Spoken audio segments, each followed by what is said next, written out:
I pledge allegiance to the flag of the United States of America and to the republic for which it stands, one nation, under God, indivisible, with liberty and justice for all.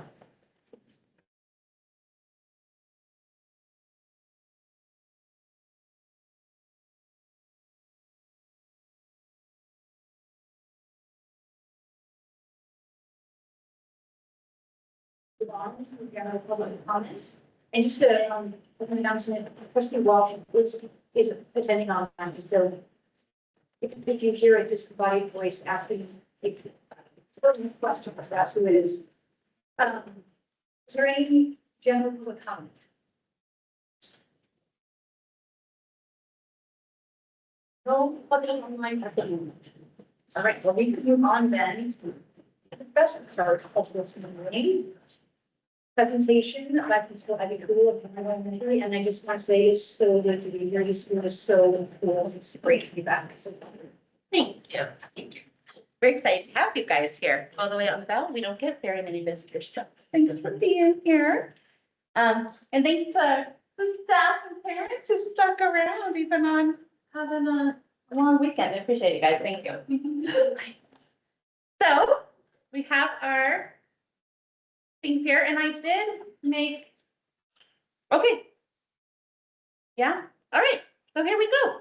So we see the first part here, there is a, was there a, it's fine. Is that what you're looking for out here? No, We could- Justina had me send like a slides of it where it was kind of bigger on different things. Did you get that? We could slow down and get that up before you take off.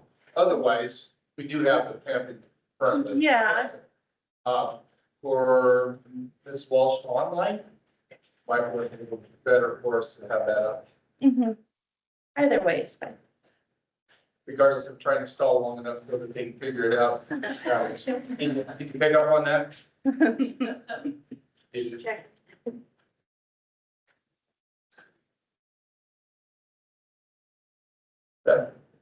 That might, Okay, you're okay with it, I'm fine with it. all right. Just go with it right there. We're- Okay. Here we go. So on our first part here, we see where there is, right there, we have our mission statement at Warren. And it's something that we take really important within our little community here is to build those lifelong learners. And right here we have, there are some students from Helena High that came and they were former Warren Wolverines. So it's kind of fun to have them come with us. So that's why that one we put right on the front. But that is our Warren mission statement. And then when we go onto the inside, well, maybe should we just go to the enrollment? We can just go to enrollment, just stick with it. So it's on the back here. So our enrollment has changed since this went out, of course, and it's one of those things that fluctuates a lot going up and down. We do have 2 new kindergartners and a new 4th grader who have joined us since this was on here. So our numbers are up a little bit from where they are in here. We do have 2 kindergarten through 5th grade classes at Warren, and then we have our kinder sprouts, which are so fun. Our demographics, we are a free and reduced school. We are a title school. And right now we do have the free lunches and breakfast for everybody, which is a huge thing for our building. And our kids are really enjoying that. We have breakfast as part of our day, which I think has really been a great change that we decided to do. So then all the kids are able to have that breakfast along with their morning meetings. Super fortunate to have that here. Students on an IEP, we have 52. Lots of those are speech and language kiddos and are included in that number. We have 8 504 plans currently, and our McKinney-Vento has actually gone up by 2. So now we're at 8 McKinney-Vento students that we serve at our school. Gifted and talented has also gone up. We have 7 gifted and talented students, which is very fun. 2 students on behavior plans and 21 on medical plans. So those are kind of our demographics we're working with. Then our community partners on that side, I suppose, they're community partners that we are able to work with here. We have the Read Dogs that are coming, and they come once a month. They come to our 2nd grade classes. They read with all sorts of students within those 2nd grade classes, and we're very fortunate to have them. Dog's name is Dodge, and she's so cute. We also have Carroll College comes, other ones that are just a little bit different than others may have. We have therapy dogs that come monthly as well. They meet with, probably 16 kiddos from the different classrooms. They each spend about 15 minutes in small groups with those therapy dogs. And then at the time that they come is right at the beginning of the day, so it's nice because the teachers get in there for some cuddles and hugs with those doggies before the day starts too, which is fun. Chadwick Nurseries have done wonderful things, just keeping it into our little community out here in the valley.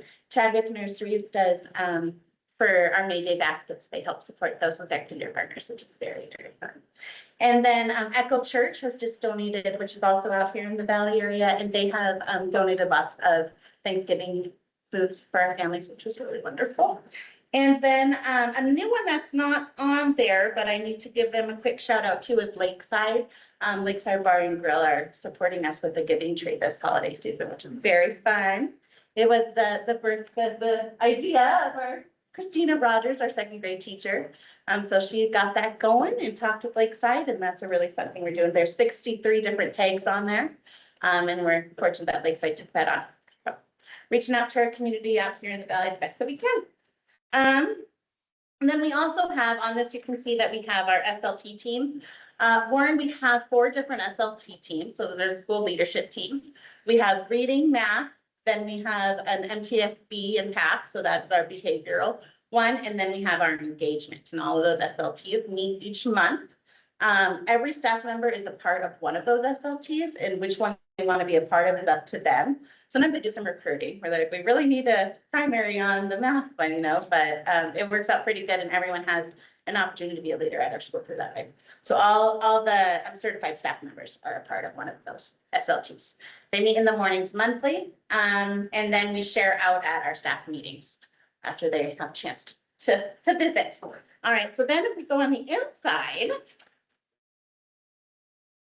all right, we do have within those SLTs, one of them is an engagement SLT, which does a lot of work on connections with our families.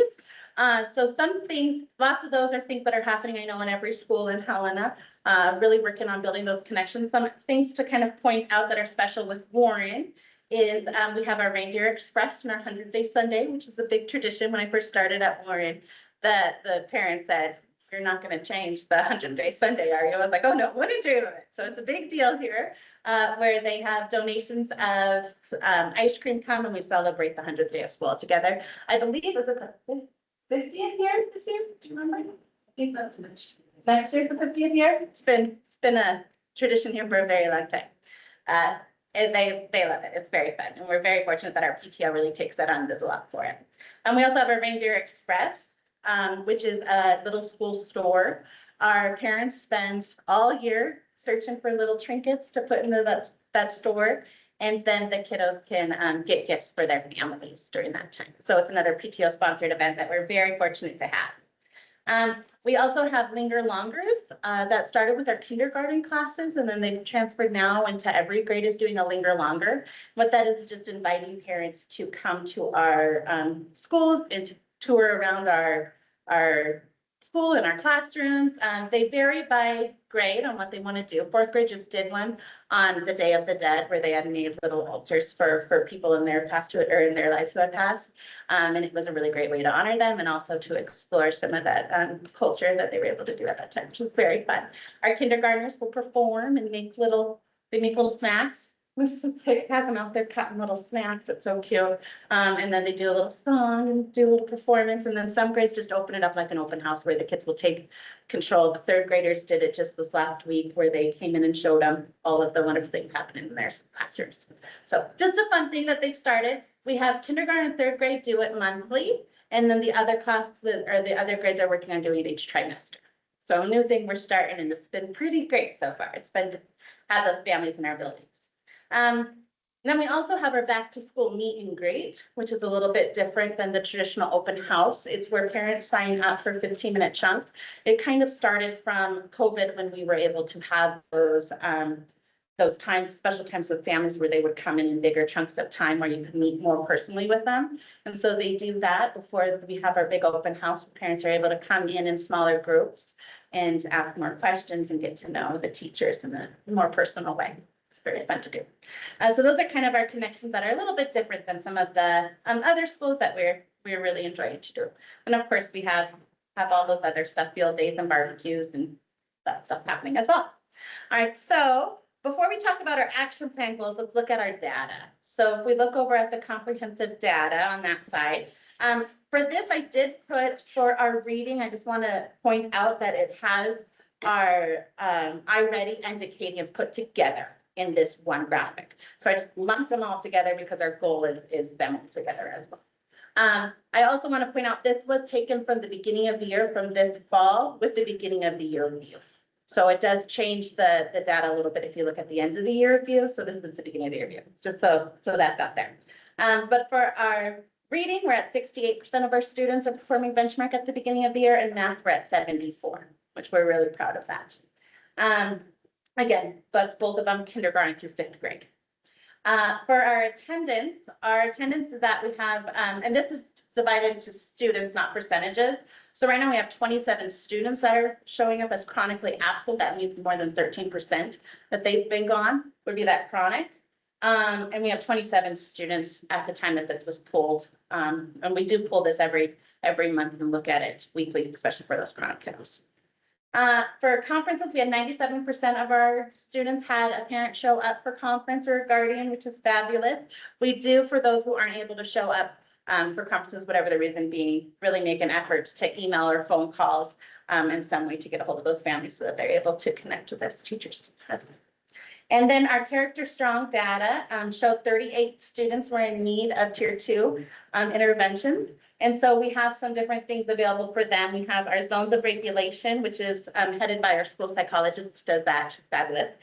We have our Character Strong small groups, which is our counselor. Check-ins happen with all staff members, which is whatever staff member has a great connection with that kiddo who's identified as a check-in would be a good tier 2 thing for them.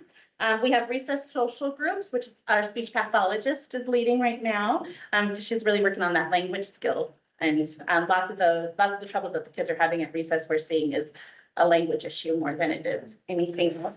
And then, of course, we have our attendance goals, which would be in between myself and the teachers to help work with those families. So that's what we're doing for those. And then our behavior data is checked weekly by the staff. It's on all of our weekly newsletters. And then it's also monthly by the MTSB and PACS SLT. We actually just had it last meeting. Last week was our meeting. We pulled out last year's data and we had 78 instances in November. So 78 entries, 78 behaviors. And this year we only had 42. So that's fabulous. It feels good that we cut that in half almost. So that's very fun. We were excited to see that and really celebrated that. The kids actually today, we had pie because they earned their PACS goals. They each got a little bean, or no, jar of beans, and then they put them into the jar, and once the jar was filled, we all got, so we had Costco pies, 13 of them in the back of my car, and all the kids had them, and it was funny, they either love pumpkin pie or hate pumpkin pie, and there's no middle, but lots of them enjoyed it. Some of them was the first time they'd ever had pumpkin pie, so that's kind of fun. They all liked the whipped cream. That was really fun today. I was just today to that. Okay, so now if we go to our action plan goals, of course, our goals are based on our data. The way we came up with these goals was that after we did our winter benchmark, or sorry, fall benchmarking, and then we looked at our last year's goal. These goals are very similar to last year's in our overarching goal, which we did meet for math and we didn't meet for reading. So as we talk through this, we did make some changes to try to make our reading a little more of a focus. So for our goal, our overarching goal is that 70% of the students will make 80% of their growth goal on iReady and Acadians. With that, Acadians, if students make their growth goal 2 years in a row, then the idea is that they would be on benchmark that going to that 3rd year. So that's why we're really focusing on growth this year. We also think that all kids, whether they are, our intensive students or our advanced students, they all should be making their growth goal. So that's really a focus of us in our building is working on those growth goals. So how we're working towards that is our reading has, each SLT, you'll see these are all the SLTs here that have all made the goals, which were made by the teachers, of course, that are working in those SLT teams. The reading goal is 70% of the students will master grade level expectations on the diagnostic screener. The diagnostic screener we use is the core phonics, so it is a phonics screener. In the past, we've really focused on vocabulary, but our reading goals scores weren't quite where we wanted them, so we decided to bring it back down to the basics and really focus on the phonics. We're doing that through UFly a lot in our WIN groups. We have WIN for math and reading every day, which is just the small groups of students based on their needs. And we're really using UFly, especially with those lower performing students, to really focus in on those phonics skills as the core phonics showed. And then we have our school-wide focus in that reading goal is applying the learned foundational skills into reading passages. So it's, first you have to have your foundational skills, and then fluency will build, and then of course comprehension. You have to be fluent before we can comprehend what we're reading. So that's where we went with reading. For math, our math goal, and all of this is to help us get to that 70% of the kids making 80% of their growth goal. For our math goal, we have that our students are going to be performing benchmark on numbers and operations, and that number will double. So it was at 26% of our students came into the year benchmark for numbers and operations. And by the end of the year, we want 52% of them. And that's just one sub test on the iReady test, or one subcategory. So we're really focusing on that. And how we're doing that is implementing Eureka with Fidelity. This is only year 2. So we're really just trying to get to know the program. I feel like it's already a lot better. Getting to know how our Eureka is going. And then we also have incorporating more manipulatives. We had Michelle Douglas was here last month or in November for our all-school PLC, and she did a lot about how to use manipulatives. So we're really working on that school-wide, and then also staying within our pacing guides. And I feel like that's going a lot better with our second year in Eureka. We got a little behind last year, just trying to learn the program, and I think we're going to keep with those pacing guides this year. Get through the whole curriculum. Our attendance is another goal. Of course, kids can't learn if they're not here. So our goal is to reduce those chronic absences. Our goal last year was to have like 90% average attendance. But what we found was that we still had those chronic kids that we were still missing. And even if we were getting close to that 90, we still had 20 kids who were chronically absent. So this year we decided to really focus in on those 27 kids that are chronically absent and try to reduce that number by 27%. So that is our attendance goals. Family and engagement is to provide a variety of family engagement activities and have good turnout for those where families feel welcome and involved in our school. That's where the whole Linger Longer really came, was that team, that engagement team saw the success that it happens with our kindergarten teachers and thought we can continue this through. So that was our big push this year, was those Linger Longers, which have been going really well. And then our social emotional goals. Like I said earlier, we have 38 kids who were shown needing tier 2 interventions, and we are going to try to reduce that by 10% when we do that same Character Strong screener again in the spring. So, and we're doing that through all of those interventions I had talked about earlier with those small groups and check-ins. We're working towards those. Okay, then, is that it? Did we do it all? I think so. Huh. Wow. That's awesome. Are there any questions or comments from the board? Sure. I just want to say, I love the Linger Longer, that you guys came up with that, because parental involvement is just such a foundation for the student. I did have some questions. So you pick numbers and operations, even though your math scores, counting your reading scores, was that like maybe the worst component? So the worst component of our subtest was actually geometry. It's always geometry. And part of that is because they do geometry so late in the year. So we thought, what was something that we could get onto? And Eureka is better about that, where geometry is more mixed throughout the year instead of saving it for the last unit of the end of the year. But when we were looking at what our scores were and where kids were falling behind, we felt like numbers and operations was going to give us the biggest bang for our buck if we really focused on that, with moving that dial and getting those kiddos to meet their growth goals. And so it seems like one of the hurdles was just like unfamiliarity with Eureka, or Yeah, and just the new curriculum, you know, you have 24 kids in front of you as you're trying to figure out how to teach. It was just fumbling through it, I would say, a little bit, and the teachers could probably speak to this more than I could. But I would say that the familiarity now with Eureka is really helping with the pace of the lessons. Teachers know what, you know, all flows together and how to go through that. Are there any other hurdles or roadblocks still with Eureka that you can support on or? I think with the Eureka, we're really excited here with using the, oh my goodness, I forgot what it's called. What is it called? The small group plans. Yeah, thank you. The Catalyst. We're excited to start using that. Our third grade is using Catalyst. They're starting to use it with their wing groups.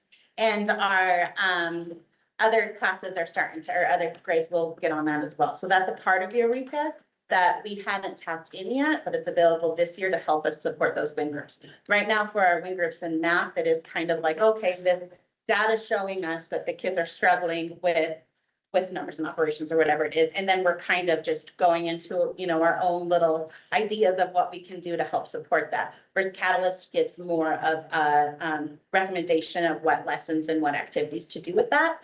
And it all fits together. So I think that's also going to really help with our Eureka and with our masters. Math teachers, which is really great too. Okay. Yes, your data is really strong. Yes, so it's really indicative that your teaching is really solid and they don't have big loss of some. If they make their, or get really close to your growth goal, do you have a prediction of what those circles would look like at the end of the year? I don't. I would hope that they would grow even more.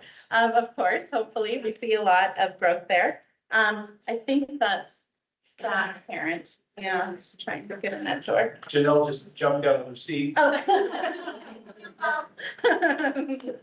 That parent looking for their kids. Yeah, I would hope that we would see a lot of growth. I don't know exactly what it would look like as we go through there. We did just do a progress monitoring because in order to see a growth goal in iReady, you have to have 3 data points. And so if we wait until the very end of the year, we won't be able to track if kids are actually on target to meet their growth goal.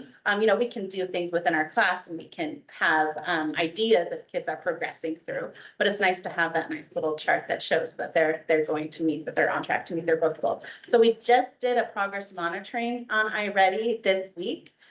So that when they come back at Christmas, after that break, they will have that trajectory and we'll be able to see if kids are, by that time, they should be 50% of their growth goal because we're halfway through the year. And if they're not, then we know which kiddos we really need to, you know, zero in on and focus and figure out why they're not moving.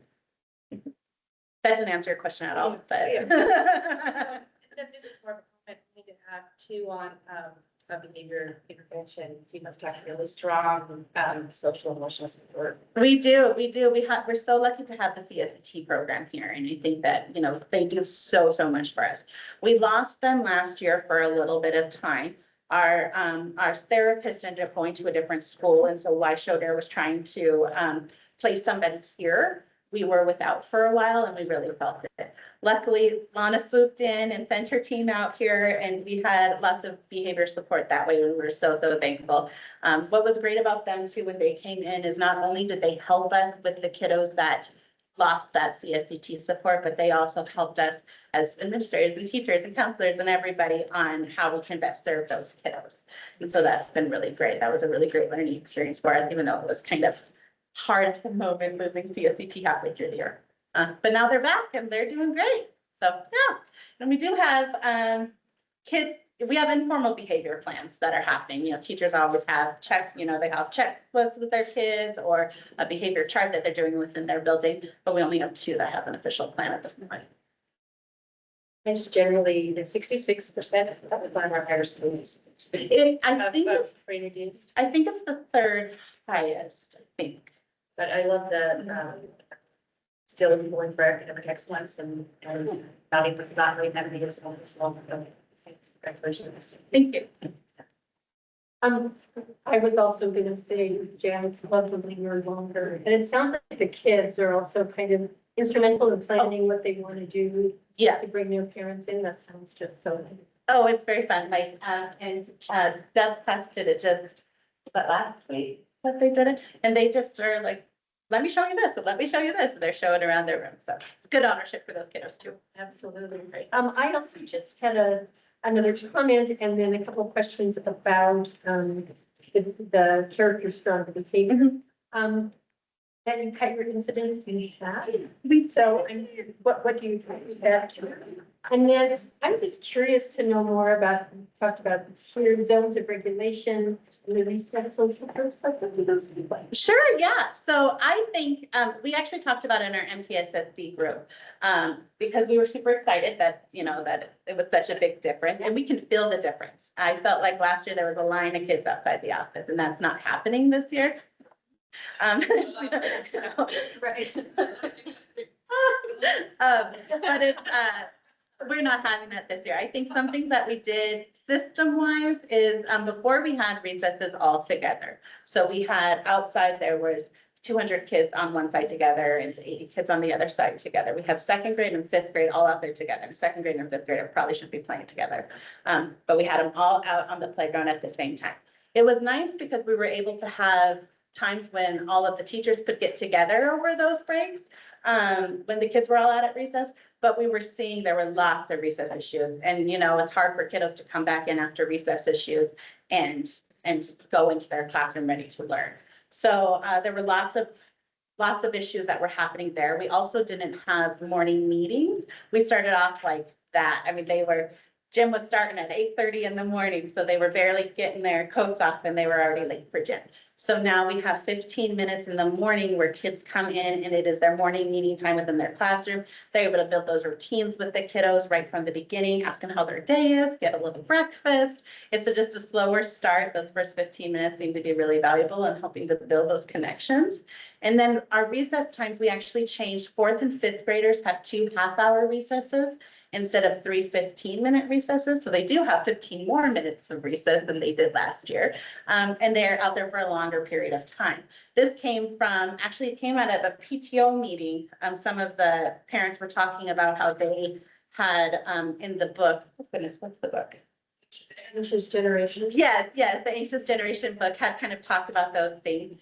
Then talking with some of their colleagues, I had learned that Broadwater and Central are also going to look into this. So I talked to the 4th and 5th grade teachers and said, what do you think? And they said they loved it. And they do love it now. They feel that they're able to get through more time with less transitions.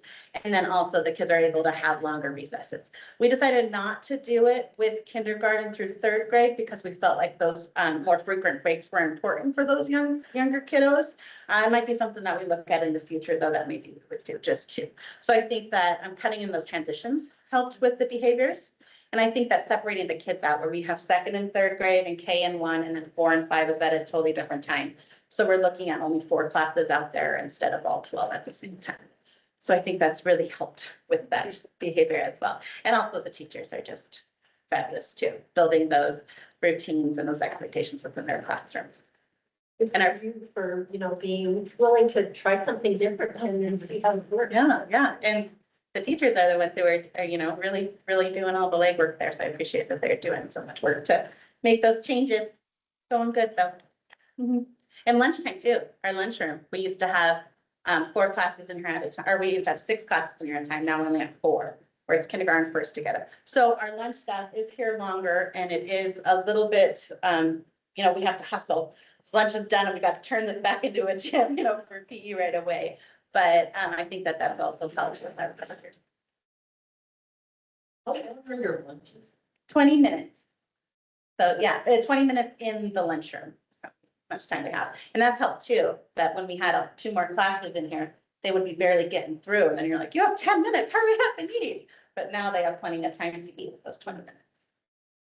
Nice. Okay, I hadn't noticed this before at other schools, and maybe they were on there, but I was curious about the medical plan. Okay, That's something, yeah, I'm just. I Sure. just maybe would like to hear. yeah. Feel like some of the issues and how You bet. So some of the medical plans are asthma, where there's very little that we, have to do for most of those. You know, where we're just, the asthma puts them on that medical plan. Some of them are more, where we're giving them, it might be, ADHD medication or whatever it may be halfway through the day. We have some that are on medical plans because they have, you know, we have some students who have some, digestion issues and they need frequent, you know, liberties for the bathrooms and those kinds of things. So those are all in onto our medical plans. So we do have 21 of those. Some of them are more severe than others, and some of them are, it just depends on who the kiddos are. Does that answer it? Yeah. Abby, what about, excuse me, what about, is anybody doing, recess before lunch? Are you doing that, or are any of the elementary schools? We do have, our 4th and 5th graders do not have recess before lunch. They eat lunch first and then they go to recess. All of the other grades do recess before lunch. Yeah, yeah. A lot of research on that. I was doing research. Yeah, have it, do the recess first and then bring the kids in for lunch and then ready to do the transitions. Yeah, It was years ago, but we implemented that in some of the elementary schools and we saw it. It's incredible. Oh. Change in behaviors both on the playground, but behaviors in the afternoon. oh, no. Transition of what afternoon became more academic. That Mhm. was. That would make sense. They're Yeah. kind of settling into Yeah. it. Right.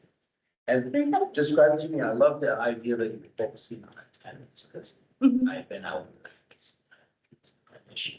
Mhm. Describe to me to someone, what are some of the strategies that you use? Okay, great. Yeah. So, we stole a, behavior flow chart from Jim Darcy, because that's what we do. You know, you find out who's doing stuff straight and grab it from him. So Jill shared that with me this summer. We made some changes to it to fit more in a little bit, and then the teachers have that. In the past, last year, I would, when a student met their, you know, X amount of days that they were gone, I called home or I reached out at home immediately. This year, we're not doing that because sometimes it is something where the parents will be like, oh, I talked to the teacher already, or it'll be something that the teacher knows more about it than I do.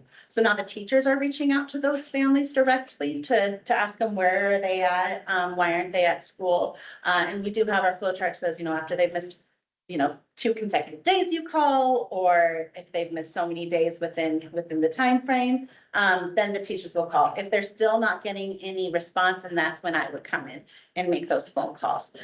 We have a wonderful SRO officer who stops by sometimes, and sometimes I do say, hey, can you go check on this family? And that usually helps when we do that too.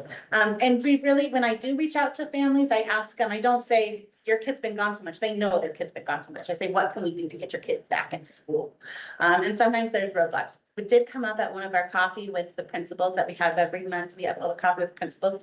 And one of the parents said, could I go and pick up kids? So I have his number that if the parent says, oh, we just can't get him, I'll say, hey, here's the number. Do you want to call him? And they'll go pick up your kiddo. So we're fortunate to have that community of people that will help. Thank you. Yeah. Mhm. Well, should you have any questions or comments?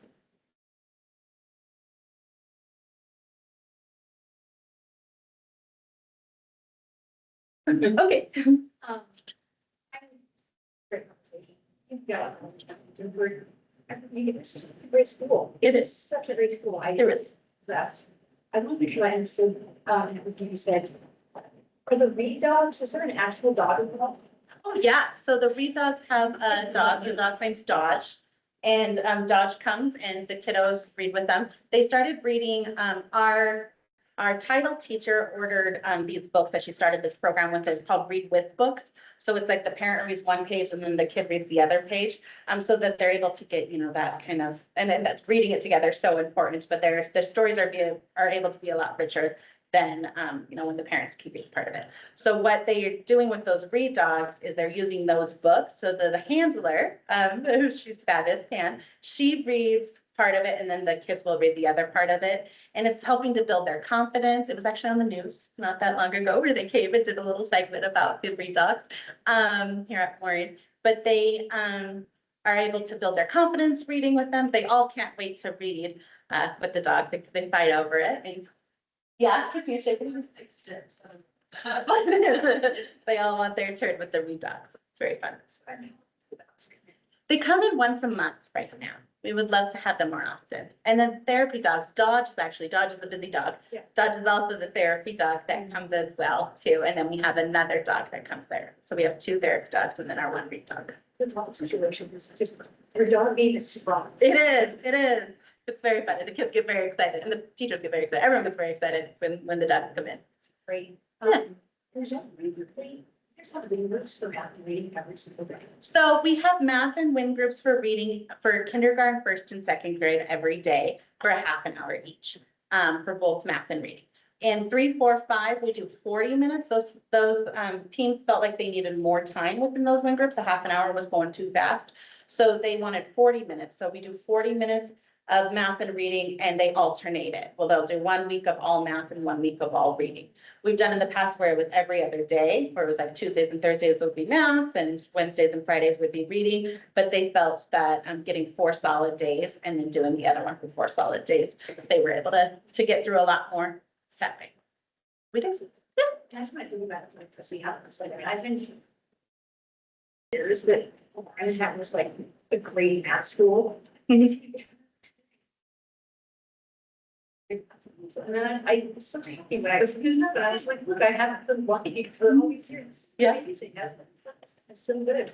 Yeah. How do you think if that has happened? I mean, we're just, it needs to be leading some kind of success. Oh, well, I would say Jim Clem, I would say our teachers are amazing. We have some really great math teachers here that really enjoy it. I think that this school has always been, WIN was something here before WIN was something. It was a school that always used, keep in mind, it's always been a school that's done the small groups around here. And I think that that's been a big part of it. We also don't have a lot of teachers who are just preaching to the kiddos. There's lots of active engagement. There's lots of kids moving around. There's lots of part and getting into those manipulatives. And that was something that I know, my time as instructional coach, I know that other schools were still working to move that direction and Warren was already there. So I think that that's a big difference is that they've been doing that here for a long time. It's very impressive. Mhm.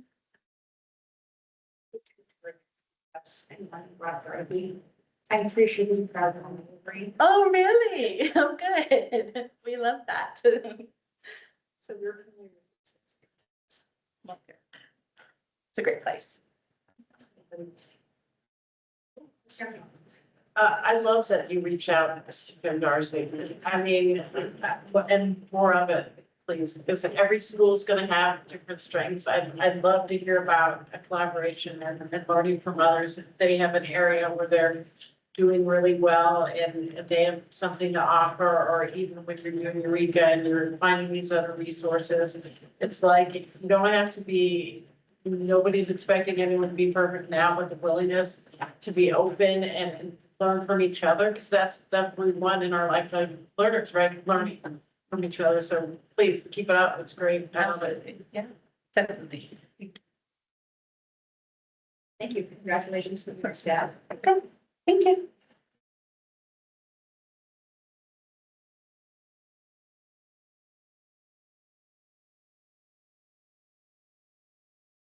I was just going to say that we at BTPH came in and did a story on green dogs and therapy dogs. Staffing investigations to let us do that with the school. So if you guys want to see more on that story, BTPH friends and Thank you. Yeah, I'd love to see it in action. All right, we'll move on to new business. Items. And it is good. Support the consent items. I move that we approve the consent action items as presented. Thank you. Is there a second? Oh, second.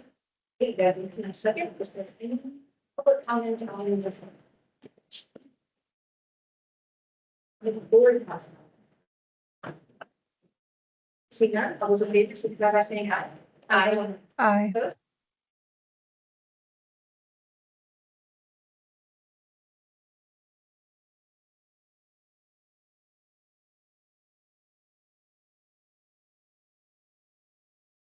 No, I do.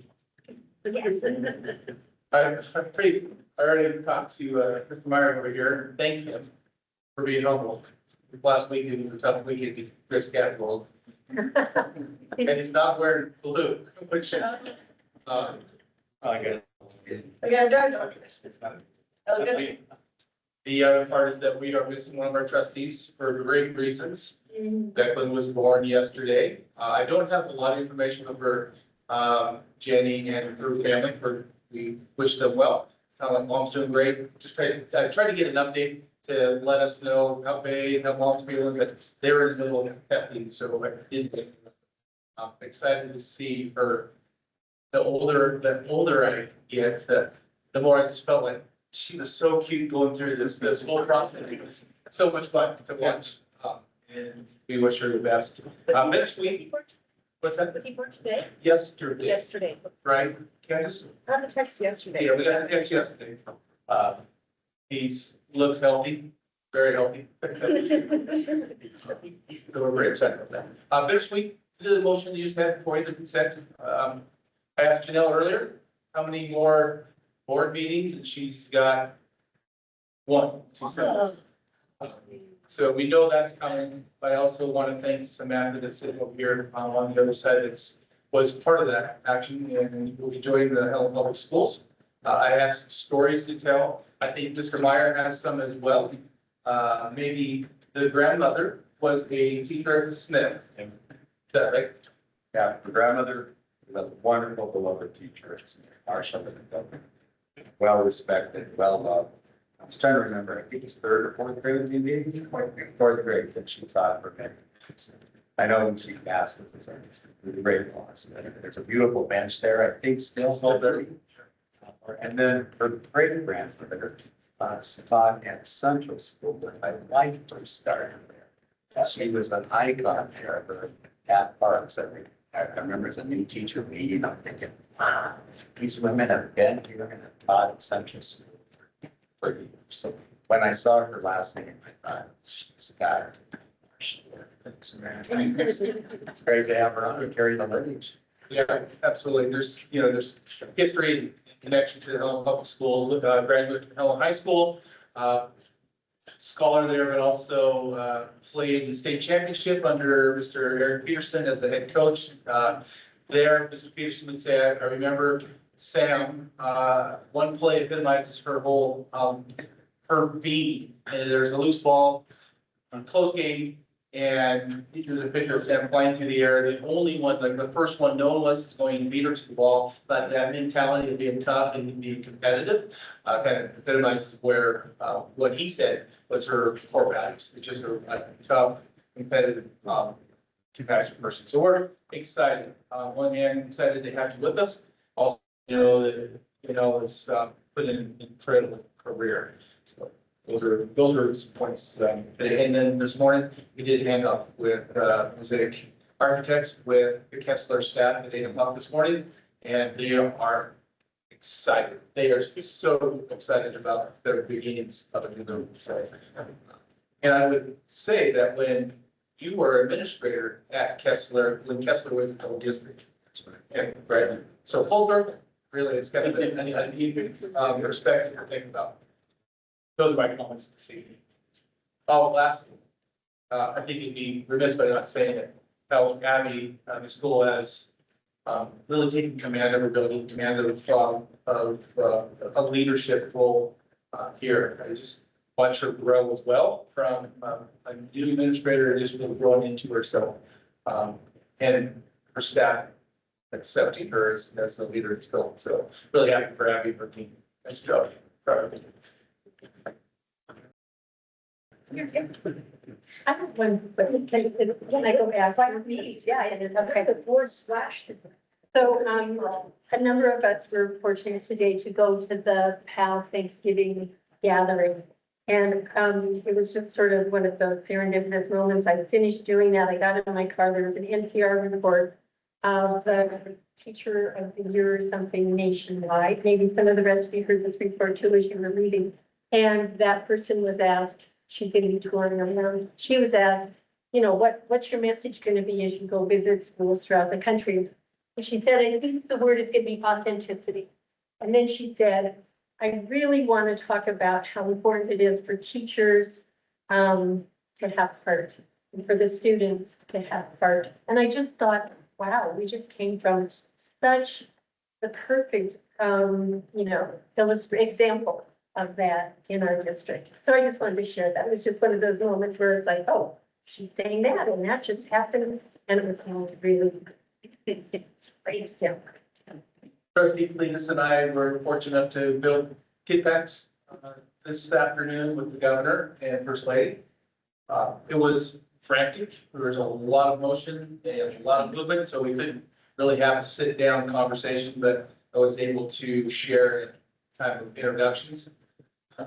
That winter break is not always a real thriving place for some of our students. And it's a hard place for some of our students during a 16-day break where insecurities around warmth and food exists in a lot of our houses, or some of our households. And so I was hopeful that that message was received, that it's not always the excitement of winter break and Christmas for some. Some of it's, there's a lot of anxiety around where am I going to get my next meal? And what does it look like for me to be home without the presence of school for over 2 weeks? And I think message was received. That's debatable, but that reminds me, so having come from PAL, one thing that really resonated with me was, students and staff would stand up and say what they were thankful for. And one student said, I'm really grateful for this meal because this might be the only Thanksgiving meal that some of us get. And I had that conversation with some people while we were packing bags. And so I'm hoping that the governor and first lady heard that as well. I was just talking with other peers about just the different realities we hear from our students. So yeah, it was a beautiful experience. I'm really glad that Rex, during the introductions, highlighted the need of our students and how the district steps up for that, because we didn't have the opportunity of conversation. But hopefully in the future. Butcher is a real asset in our community. They produce about 1,100 meals packs a week. Packs, which are high protein, huge energy, that go in many of the police cars, officers carry, EMS carries, people that are serving our community that people don't have a meal for a couple of days and they'll throw in a pack. That all comes out of food share. The ability to open up around 11 or 12 o'clock in the afternoon and have our community walking through a grocery store setting that can pick the food off, and you can shop for a week or you can shop for a month. And that's kind of the staple of which people really are supported in a community that needs it. So food share is really, really important, not only for students, but for our community at large. This just, another asset was nationwide, but I was at the Lewis Park Library yesterday, and you can sign up your child for that imagination library where I think it's between 2 and 5, you get a book every month. And I'm just wondering if I just throw that out there, totally free, and I know books for sure. And if that might be a big, somehow we can reach down and get more literacy and in our families before they get to us. I don't know, maybe from a school perspective. And it's the Valley Park and sponsor that nationwide. I'm just throwing that out there as maybe something we could do more organized and formally to get more books in the hands of parents and kids. And I will say, the first lady, Susan Giaforte, she talked about that, and within the last few years, she's got 49,000 students registered. I believe she's the Montana person who She is, that's makes that.